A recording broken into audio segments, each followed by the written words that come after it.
Sabe, para qualquer negócio ser válido, seja uma compra, uma venda, um contrato qualquer, a vontade das pessoas envolvidas tem que ser, digamos, pura, livre e consciente. Mas e quando essa vontade vem com um defeito de fábrica? Quando ela nasce de um engano ou de uma pressão? É aí que o direito entra para analisar os chamados vícios de consentimento. Meu nome é Eck Tyson, exerço o cargo de oficial de justiça e hoje a gente vai entender, de uma vez por todas, a diferença entre erro, dolo e coação.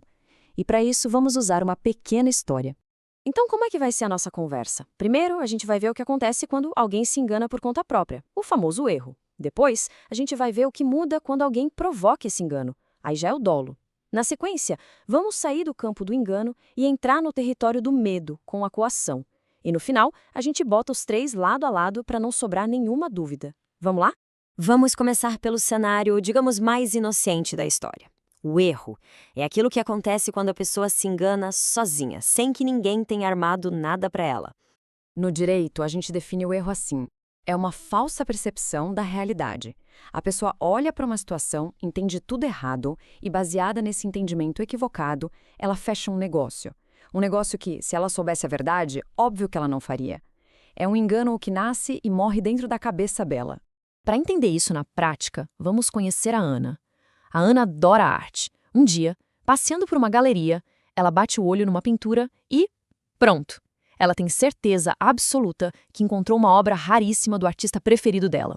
Confiante no próprio taco, no seu conhecimento, ela nem pensa duas vezes. Vai direto no vendedor, o Bruno, negocia e fecha a compra. Ela sai de lá se sentindo a pessoa mais sortuda do mundo, certa de que fez o negócio da vida dela.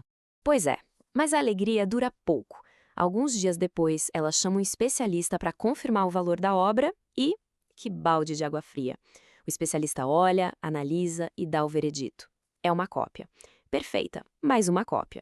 Ou seja, a vontade da Ana, a decisão de comprar, nasceu de uma base totalmente furada. Ela cometeu um erro sobre a qualidade essencial da coisa. E a lei, claro, ampara uma situação como essa. O Código Civil, lá no artigo 138, é bem claro: um negócio jurídico pode ser anulado se a vontade partiu de um erro substancial. E o que é substancial? É um erro tão importante, tão central, que sem ele o negócio simplesmente não aconteceria. Ok, até aqui a Ana se enganou sozinha. Foi um erro dela, do julgamento dela. Mas e se não foi bem assim? E se alguém de propósito induziu a Ana a cometer esse erro? Bom, aí a história muda de nome. Agora a coisa fica mais séria. A gente sai do engano espontâneo e entra no campo da má-fé, da intenção de prejudicar. É aqui que a gente conhece o dolo. Dolo, em bom português, é a malandragem. É o truque, a armação, o uso de um artifício malicioso para fazer alguém de bobo e fechar o negócio. A grande diferença aqui é que o engano não é um acidente de percurso, ele é o objetivo. Então, vamos rebobinar um pouco a fita. Na verdade, o que a Ana nem sonhava era que o Bruno, o vendedor, sabia o tempo todo que aquela pintura era falsa. Ele viu a Ana se empolgando, percebeu o engano dela e, em vez de corrigir, viu ali uma oportunidade. E aqui vem o pulo do gato, o que transforma o erro em dolo. O Bruno não só ficou quieto, ele agiu. Para reforçar a certeza da Ana, ele apresentou um certificado de autenticidade. Falso, claro. Esse certificado é o artifício malicioso de que a lei fala. É a prova da má-fé. A diferença ficou clara, né? No erro, a pessoa tropeça e cai no buraco sozinha.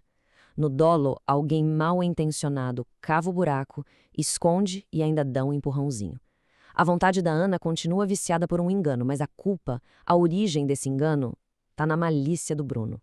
Bom, já vimos o engano que nasce de dentro para fora e o engano que vem de fora para dentro. Agora, vamos para um vício completamente diferente. Um que não tem nada a ver com engano e tudo a ver com medo. Vamos falar da coação. Na coação, a pessoa sabe exatamente o que está fazendo. Não tem percepção errada da realidade, não tem engano nenhum. O problema é outro. Ela só está fazendo aquilo porque foi forçada por conta de uma ameaça muito séria. A vontade dela existe, mas não é livre. Para entender, vamos criar um terceiro cenário para a nossa história. Pensa na Ana de novo, mas agora no escritório dela.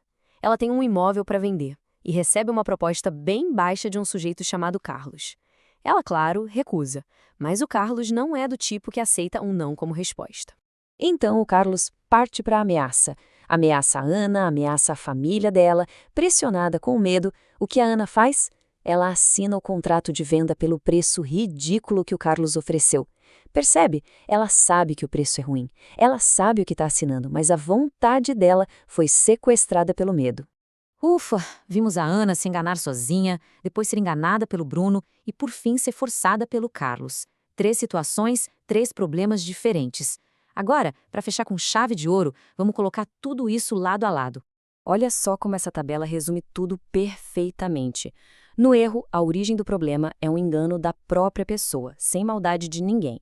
No dolo, a origem também é um engano, mas ele é provocado por alguém com a intenção clara de ludibriar. E na coação, esquece o engano. A origem do problema é um medo gerado por uma ameaça para forçar alguém a fazer o que não quer. No fim das contas, a gente volta sempre para o mesmo ponto.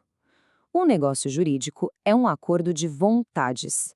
E para esse acordo ser legítimo, justo, válido, a vontade tem que ter 2 qualidades. Tem que ser consciente, ou seja, sem erro nem dolo, e tem que ser livre, ou seja, sem coação. E olha, entender a diferença entre esses 3 conceitos não é só um detalhe técnico de direito, não. É uma ferramenta prática para a vida. É o que nos ajuda a identificar quando um negócio pode estar torto, quando nossos direitos podem estar sendo violados e, claro, como nos proteger. E para a gente terminar, fica aqui uma reflexão. Todo mundo quer ser esperto na hora de negociar, de fazer um bom negócio. Mas onde é que termina a astúcia de um bom vendedor e onde começa a malandragem, o artifício malicioso que a gente chama de dolo? Essa é uma linha bem tênue para se pensar.